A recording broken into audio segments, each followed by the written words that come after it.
परमात्मने नमः। Hi everyone. जैसा कि पिछले वीडियो में चर्चा हुई थी और हमने आपसे वादा किया था कि हम एक वीडियो ईशावास्योपनिषद पे बनाने का प्रयास करेंगे। तो आज उसके 2 श्लोक, ठीक है। ईशावास्योपनिषद के बारे में कितना इम्पोर्टेंट और कितना ये भी गूढ़ उपनिषद है, जिसके बारे में महात्मा गांधी जी ने कहा था कि भारत के सारे ग्रंथ यदि नष्ट हो जाए और सिर्फ ईशावास्योपनिषद बचा रहे तो उस ईशावास्योपनिषद के आलोक में ही मानव जाति अपना रास्ता देख सकती है। तो वो महत्ता है इस ईशोपनिषद की। आइए शुरू करते हैं। ओम पूर्णमदः पूर्णमिदं पूर्णात् पूर्णमुदच्यते पूर्णस्य पूर्णमादाय पूर्णमेवावशिष्यते। ओम शांति शांति शांति।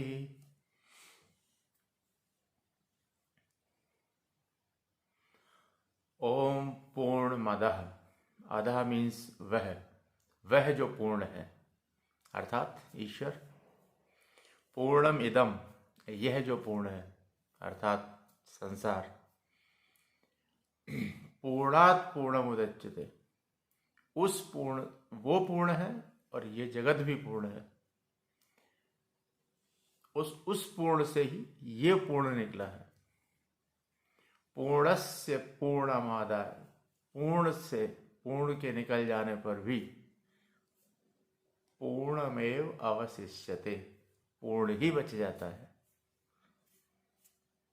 देखिए प्रकृति का गणित और यह ईश्वर को पूर्ण में से पूर्ण निकलने पर भी पूर्ण ही बच जाता है और दोनों ही पूर्ण हैं। ईशावास्योपनिषद की और उन्होंने लास्ट में 3 बार जो शांति पाठ किया है उसका तात्पर्य है कि त्रिविध जो 3 तरीके के ताप बताए गए हैं अपने आध्यात्मिक जगत में, उन तीनों तापों से हमें शांति हो। और इसका पहला ही जो श्लोक है वो आप अगर सुनेंगे तो निश्चित रूप से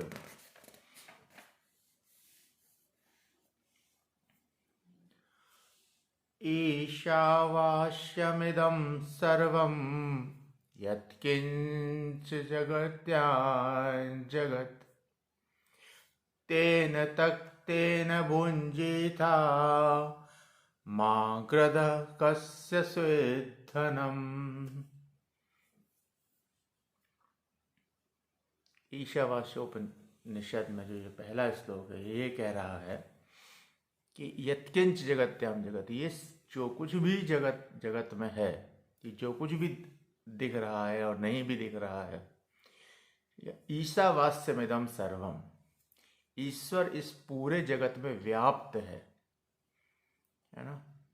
वो ये नहीं कह रहे ये मेरा पार्ट है या क्या है, अंश है, नहीं, व्याप्त है ना। व्याप्त का मतलब हो गया कि हर चीज में ईश्वर है, ठीक है। और दूसरी लाइन उससे भी बेहतरीन है कि तेन तक्तेन भुंजी था, यानी कि इसको तक्तेन त्याग पूर्वक, भुंजी था मीन्स भोगो, माँ गृदह यानी अनासक्ति पूर्वक भोगो। अनासक्ति पूर्वक, त्याग पूर्वक और भोगना भी है। तो ये इतना कॉन्ट्रडिक्टरी है, लेकिन जब हम विशेषज्ञों की व्याख्याएं सुनेंगे, देखेंगे, पढ़ेंगे तो हमें मालूम पड़ेगा कि ये कॉन्ट्रडिक्शन नहीं है, ये एक तरीका बताया गया है जीवन को जीने का, ठीक है। और उसके बाद उसमें कहा गया है कि कस्य स्विद धनम, यानी कि धन से मीन्स कि जो भी भौतिक चीज़ें हैं, ठीक है, वो किसकी हुई है, कस्य स्विद्धनम, किसकी हुई है, अर्थात किसी की भी नहीं हुई। तो इसको त्याग पूर्वक और अनासक्ति पूर्वक तरीके से इन चीज़ों को हम भोगें।